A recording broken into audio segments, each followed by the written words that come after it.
part 43 of chapter 3. At another time, the Parawana, through Bahauddin, requested Jalal to give a public lecture to all the men of science of the day who were desirous to hear him. His answer was, a tree laden with fruit had its branches bowed down to the earth therewith.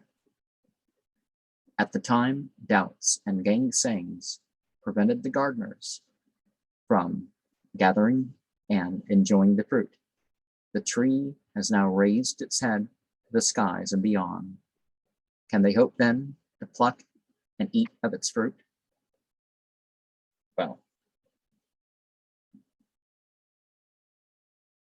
perhaps someone will take lesson, right? But more the Sufi thing would be not that the knowledge is spread, but that the knowledge is lived.